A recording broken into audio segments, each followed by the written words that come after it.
Hi, Achim here from InnerSpace Explorers. Over the last couple of videos, I mentioned a couple of times that I'm not a fan of mixed teams. May it be side mount and back mount, open circuit, rebreather, whatever. And that led to quite a few comments and discussions and people asking me why I don't like these constellations. So here we go. Before we discuss it, if you like my content, please hit the like button and subscribe to my channel. And if you want to discuss things a bit more in detail, have a look at the Patreon channel. It's a pretty nice community there over a couple of years now, and there we discuss things more in private. All right, mixed teams. Obviously, there's always a difference if I go for a training dive, whatever it may be, or if it's a real dive. I mean, now we could spend probably another 3 videos discussing what is a real dive, what is a training dive, what is a fun dive, or whatever. But of course, my dislike of mixed teams is based on real diving, exploration diving, mission-oriented diving.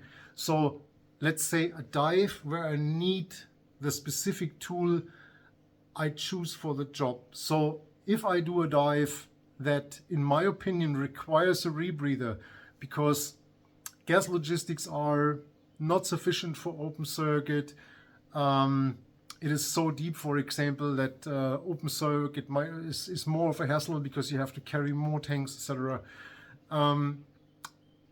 Then obviously that's a decision based on my experience level, based on my education, based on my training, and based on the situation that I'm in. So if I choose a dive partner that is capable of doing that dive, obviously the rebreather is required for this person as well. Always looking at it from my perspective. Maybe that person says like, hey, a double 30 and 15 stages is great, but then he's probably not the right dive buddy for me anyway. So if he's following my philosophies, if he's following my approach to this type of dive, he would choose a rebreather as well. And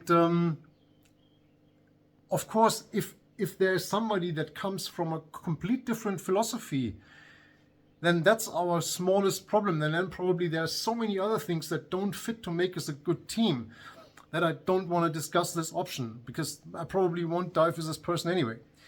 So if it is somebody that is a good, solid dive partner, I link a video here where we talk specifically about dive partners and what a dive partner should be like. So if that person fulfills all these requirements, then the rebreather would be for that person as well, and it would be also a safety issue, right? So same goes for side mount. If I do a dive where side mount is a requirement for me because it is so narrow, or it is, for example, a lot of caves in Spain that you can only dive with side mount because it's a requirement by law, because they want to protect these caves, and a lot of them are very, very narrow, more like horizontal layers, and with doubles on the back, you would probably hit the ceiling and break off nice decorations. So then again, if I choose to go dive mount there, or I have to go dive mount there because it's the most logical configuration for this environment, then why would I dive with somebody that has a different perspective on that? Of course, you can always discuss that up front, and maybe that person is right, and then you make a decision together again. But the dive partner that I have next to me, I want in the same configuration that I have. I mean, it's one of the DRR principles, right? It's a team and they all dive the same stuff, so you can first of all interchange things. And if I have to work with that person in an emergency, I know exactly what he's diving, where everything is, how it works, because it's the same stuff that I dive.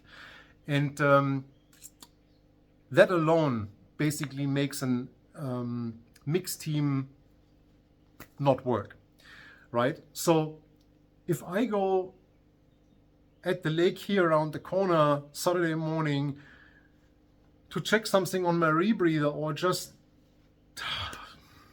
to go because I feel like diving a rebreather today, and we swim along in 20 meters of water and watch some fish, and a buddy comes along and says, hey, I'm not a rebreather diver, I'm diving in a single 10. Well, fine, do it. I mean, it's not the point, right? It's a dive that I would do alone or with a beginner, or doesn't matter. It's not about the configuration. So if that person gets an issue, I can donate a stage, a regulator from the stage, or I can just grab him and pull him to the surface. It doesn't matter. It's a fun recreational dive, and it has nothing to do with a mission-oriented dive.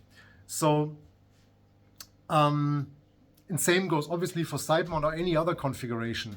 When I go to the lake and play around with vintage dive gear, which I sometimes do, I probably have a backplate and a double hose regulator. Of course, it's not required that the partner dives the same stuff. He can dive with whatever. Probably he's just there as like a guardian angel and on purpose is diving something else.